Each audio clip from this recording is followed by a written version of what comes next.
Materi ini tentang manajemen lingkungan, di mana manajemen lingkungan bukan hanya urusan teknis, tapi juga bagian penting dari kebijakan publik.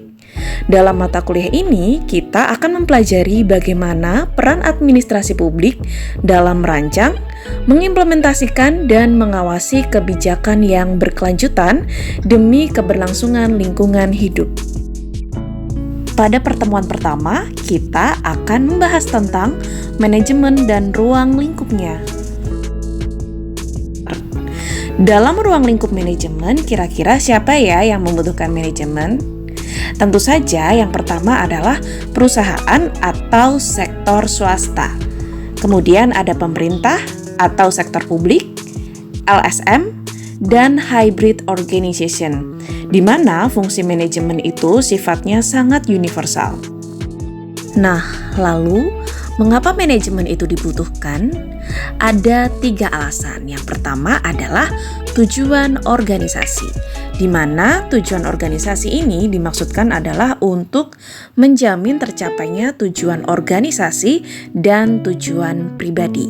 Kemudian yang kedua adalah keseimbangan organisasi, di mana keseimbangan organisasi ini yang dimaksudkan adalah keseimbangan antara tujuan, sasaran, dan kegiatan yang saling bertentangan dari pihak yang berkepentingan.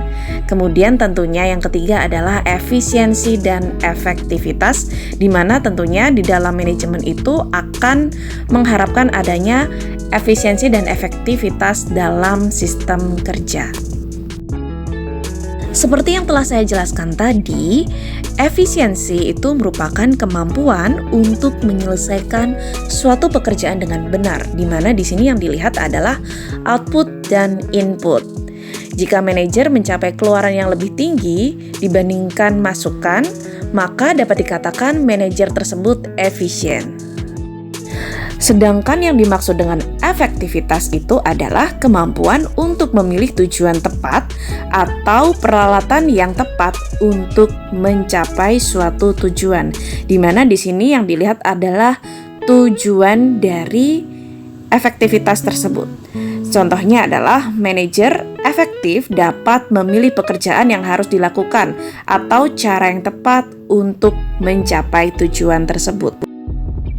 Secara hakikatnya, manajemen merupakan seni untuk memahami apa yang harus dilakukan dan bagaimana cara termudah dan termurah untuk melakukan sebaik mungkin. Berikut adalah alur dari prinsip-prinsip manajemen.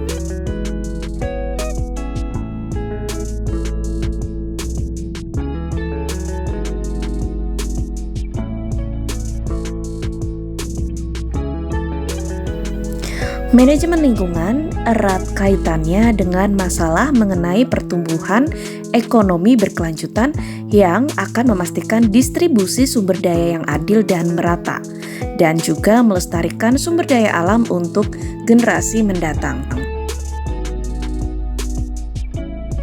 Dalam manajemen lingkungan ada beberapa sasarannya, yaitu pencegahan dan penyelesaian masalah lingkungan, penetapan batasan, pembentukan dan pembinaan lembaga yang secara efektif mendukung penelitian, pemantauan, dan pengelolaan lingkungan, peringatan akan ancaman dan identifikasi peluang, kemudian mempertahankan dan jika memungkinkan, meningkatkan sumber daya yang ada.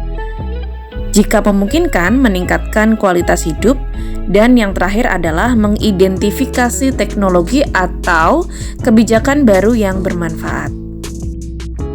Berikut ini adalah beberapa kegiatan pembangunan yang memiliki dampak yang besar terhadap lingkungan.